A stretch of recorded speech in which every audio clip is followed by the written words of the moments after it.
Hello and welcome to episode 35 of On Liberty, coming to you live from the Center for Independent Studies in Sydney, Australia.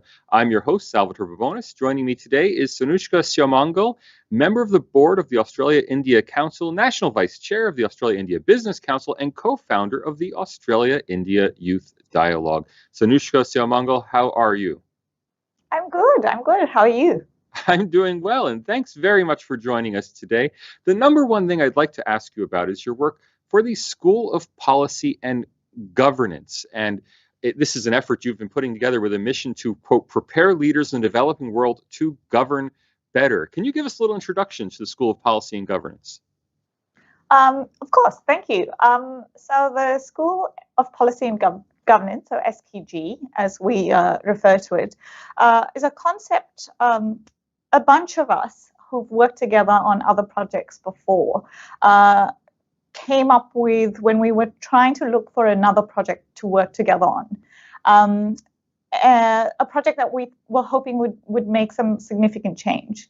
And effectively, it evolved during a conversation between our founding chair, Richa Punjabi, and a senior academic from New Delhi about how little time academics get to actually spend on research when it comes to policy, and where some of the gaps are. And so we did a little bit of work to look at what public policy education actually exists and what the reach is in a country like India, which is so diverse in terms of urban versus rural, regional, localized communities, village councils versus actual government departments in big cities. And what we found was there's actually a gap. So we identified a gap in public policy education. At the time that we were looking at this, there wasn't as much localized education from a public policy and governance perspective. And really, if you were looking at something that was high quality, it would be the likes of the Kennedy School of Government at Harvard. And, there's only a very few people that would actually get that opportunity coming from, a place like India, people who will end up working in the Prime Minister's office, for example. Australians like to mention the Crawford School. Oh, there is, of course, the Crawford School. But I guess I was talking, when you look at, the first time I met somebody from India who'd gone to the Kennedy School was one of our delegates at the Australian-India Youth Dialogue who ended up in the Prime Minister's office in New Delhi. Wow. And so as we were looking at this and working out what we might be able to do, we came up with this idea of putting together a standalone public policy institution in India for India and the developing world, I guess, or global south, whatever's a more politically correct term to use these days. And our aim is to provide localized, high quality public policy education to enable people across the spectrum in civil administration in a country like India or similar to have the same quality of education and upskilling to enable them to do their jobs for their communities. That's the vision. We started in 2017. And we, put the structure together, got tax advice, did all of those things to make sure we were able to do what we wanted to do, and then started off with short-term executive education programs to, one, test the concept, test the content, test the market, and actually see if this had legs. I mean, we're a bunch of 30, 40, early 40-year-olds who came up with this idea, right? So, none of us had significant experience in that space, so we needed to test. To date, we've run more than 10 executive education programs across, an array of topics from digital campaigning to health policy in India to gender, emerging security issues, with significant reach. Of course, we were impacted when COVID happened, and we had to switch from an in-person model like everybody else to a virtual model, which it turned out was actually very, very advantageous to us because for the first time we were able to get participation from countries like Bangladesh, Nepal, Sri Lanka, in our programs. So we're definitely seeing the value in terms of the reach we can have beyond India. Right. Outside of the executive education programs, what we have is a model for how we're going to set this campus up in due course, a model for fundraising, a model for an India policy review, the equivalent of your other policy reviews that are undertaken by institutions around the world, with a localized focus, of course. But that effectively is the concept. Now, you keep saying we did this, we did that. You're all a bunch of Australians putting this together, or at least people based in Australia. Is that correct? It's a mix. It's a mix. So we are effectively largely a group of Australians and Indians who were the founding team or the founders of an organization called the Australia-India Youth Dialogue, who had worked together for many, many years to bridge the gap in relations between Australia and India, but from an emerging leaders perspective. And so we are a mix of, entrepreneurs, academics, lawyers, trade professionals who have this idea that we want to, do something good and empower young people to give them the skills and the education that they need to better their communities, their country. But that's effectively who we are. I'm always incredibly impressed to see people doing things, self-organizing in civil society, because, of course, many of us just let the government take care of these things. And in that, when I say many of us, I'm going to include myself. Of course, I have a very comfortable position as an academic at the University of Sydney. It's a government-sponsored organization. And although I admire entrepreneurship, the idea to me that I would actually get out there and start something like this is almost unbelievable. And so I'm really curious, like, how does something like this actually start, this kind of third sector entrepreneurship? How does it get going? Is it just a few people sitting around with an idea and voila, you've incorporated and attracted students? I mean, how does that happen? How long does it take? Well, I guess, in some respects, and our journeys actually started together when we put the Australia-India Youth Dialogue together, which was, late 2010, 2011. And effectively, it was an idea that came to a bunch of us who were quite young at that stage, because there were some issues in the relationship, and we thought, the grown-ups aren't doing enough. Maybe we need to actually step in and do something. And the seed for that was literally planted, and the root of that grew in a dodgy little cafe on Oxford Street in Sydney. And then, that went on for many, many years and is very successful. And when we transitioned out, because we could see the impact that we had with this idea and with this energy and using our personal professional networks to actually make a difference, we missed that. Going back to just your normal life after that is actually quite boring. And so we were looking for an opportunity for something to do together, because we knew if there was actually another change that we thought could be made, we were actually the people who might be able to do it because we'd done it before. But it's just, part of it, I think, for us personally, for SPG, was because we have so much fun actually doing it.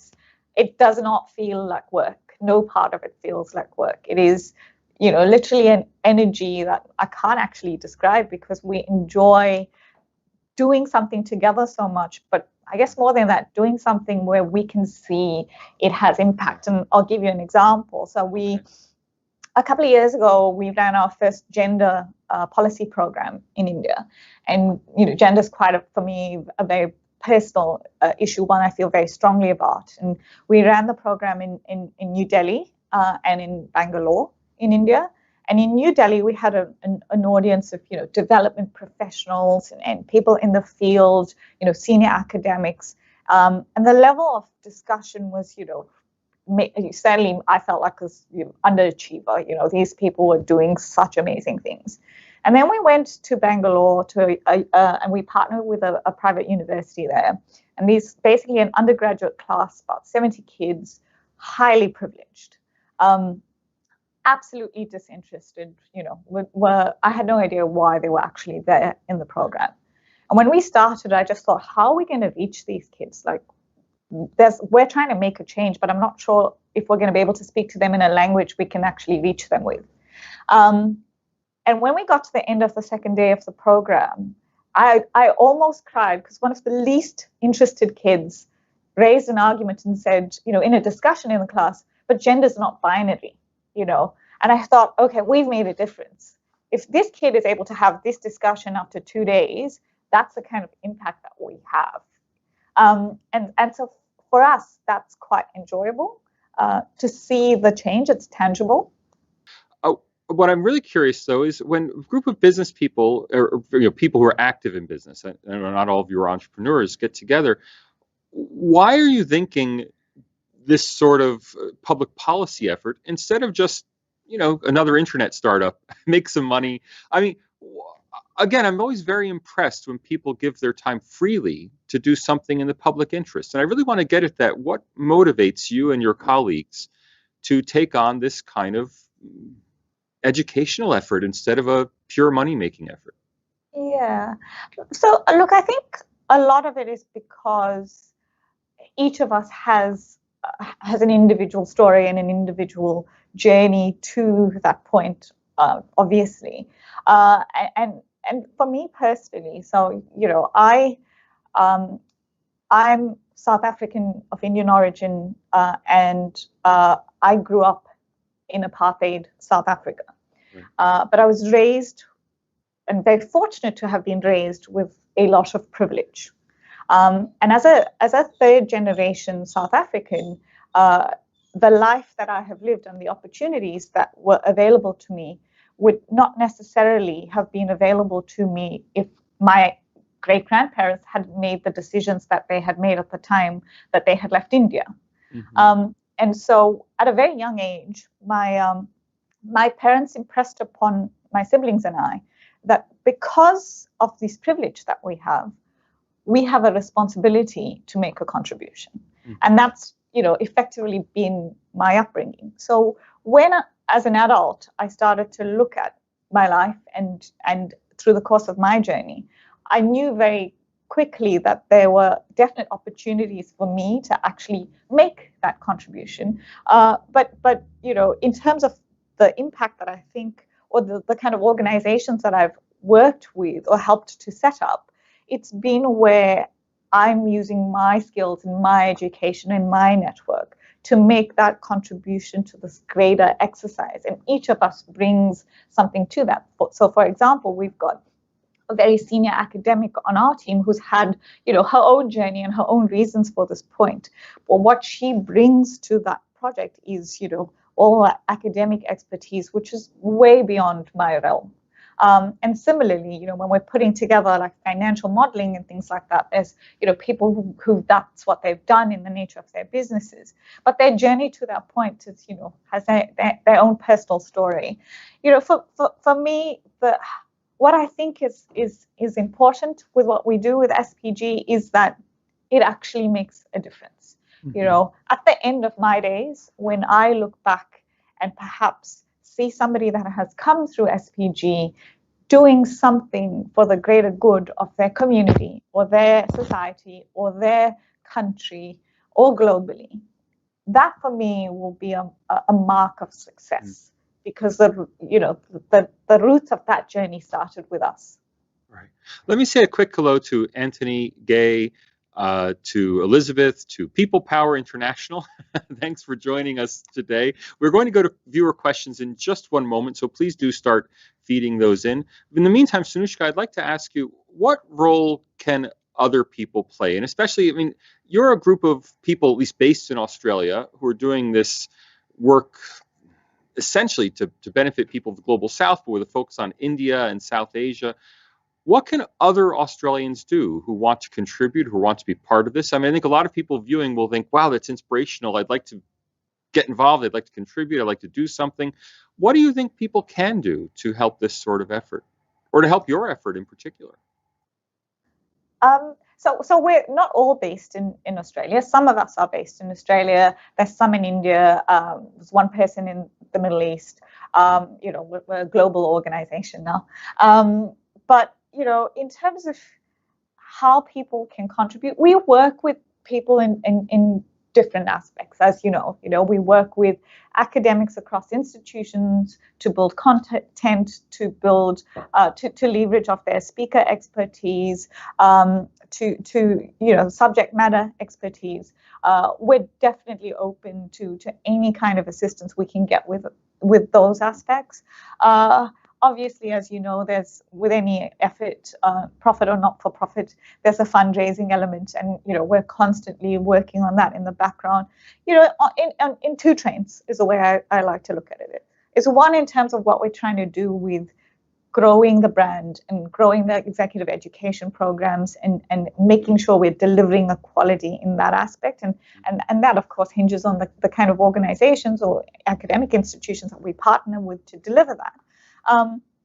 So for example, we've got a program coming up in January on corporate governance for directors in India. And in order to do that, we're partnering with one of India's largest law firms, Srol Amachan Mangaldas. And we're looking at academic institutions who may want to partner with us, international ones, to be able to deliver a quality program for that, whether it's through supply of their expertise or speakers or anything like that. Separately, we're looking at greater fundraising. We've got a model in place for that to be able to establish the institution up from the ground.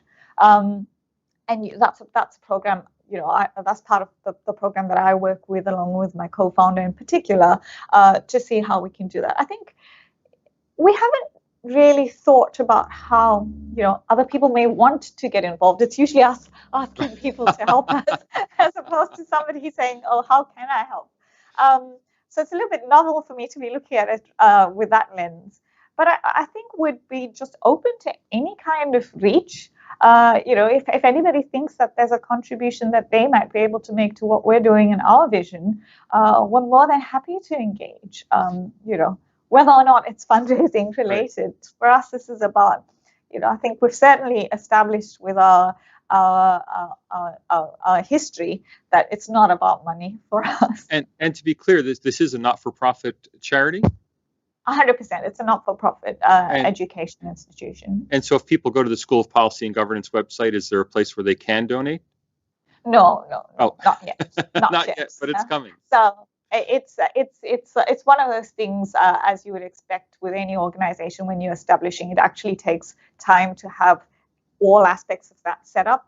I mean, the other thing is, for us, it's not a matter of just asking people to give us money.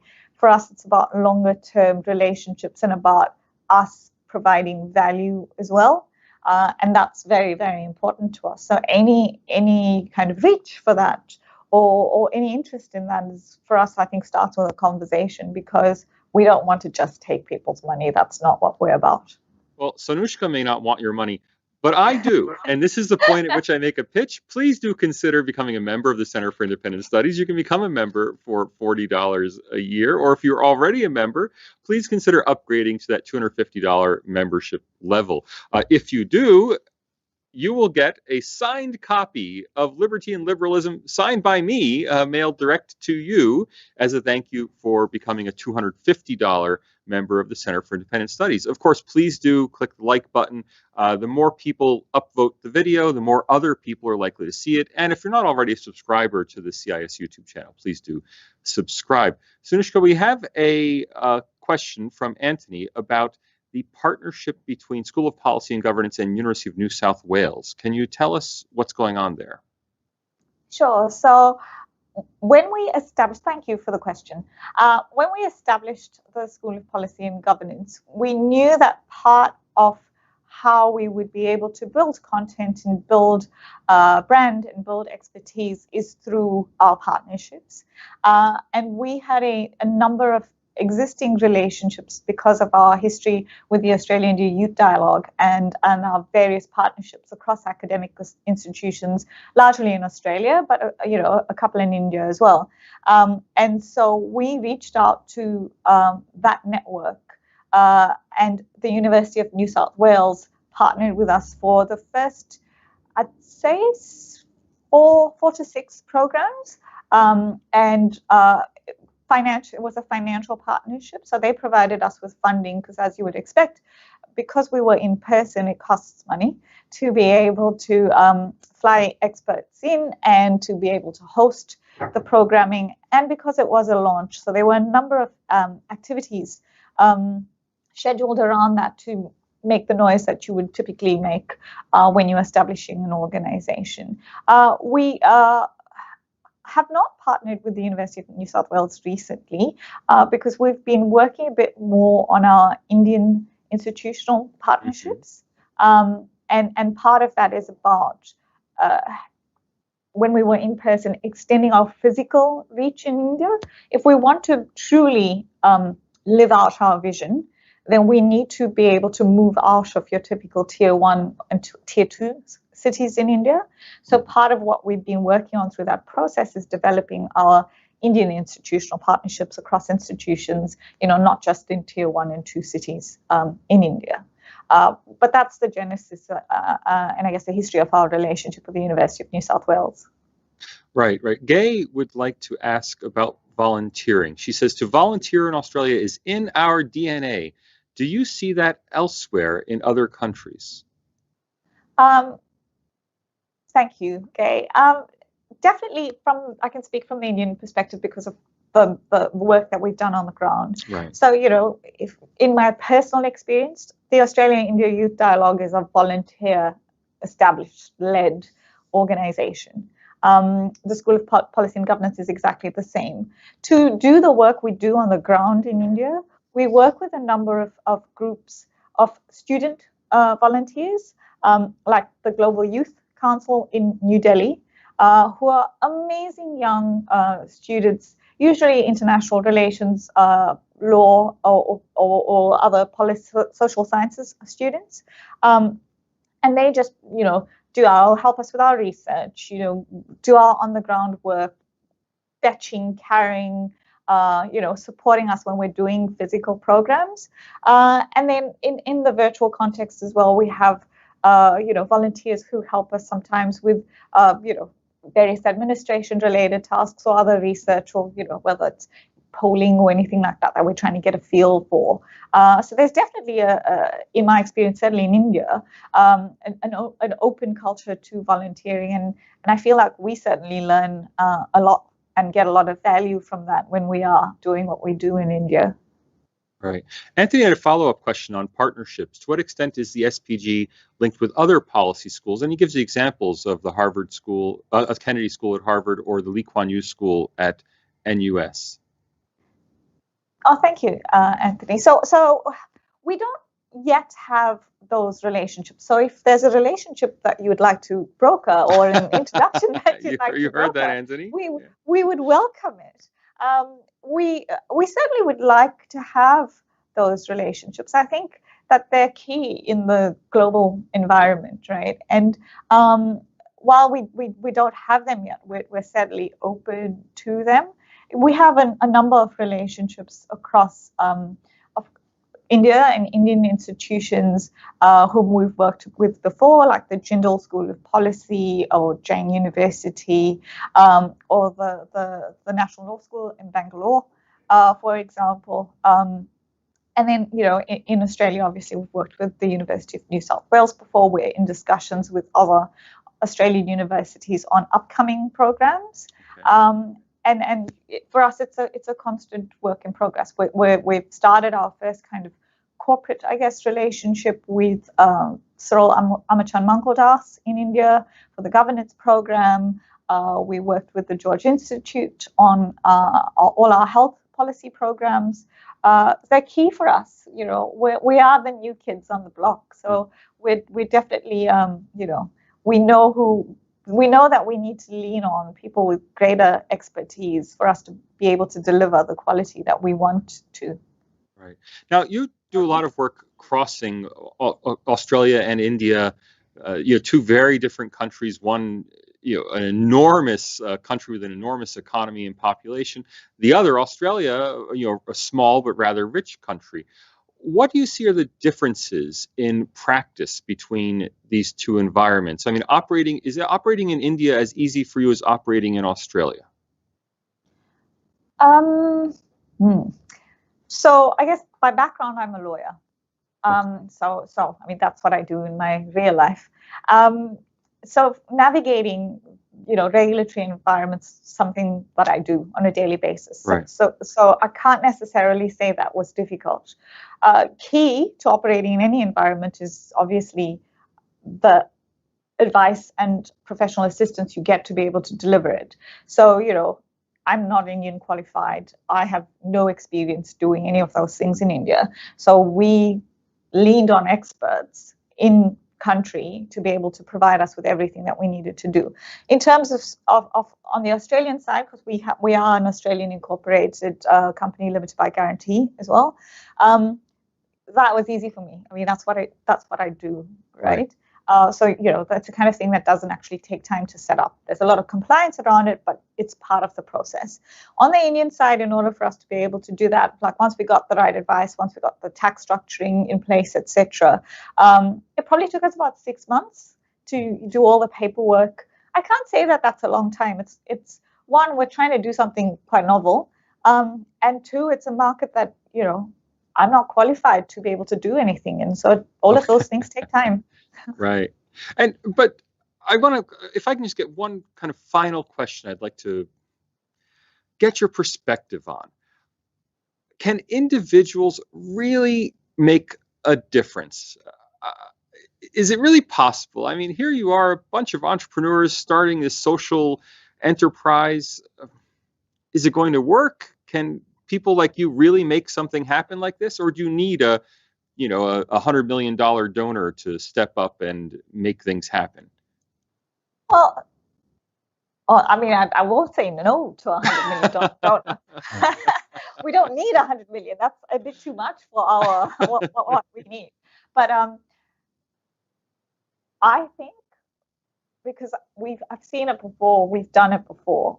Individuals have, and we continue to make a difference. It's part of the nature of who we are, I guess, as human beings.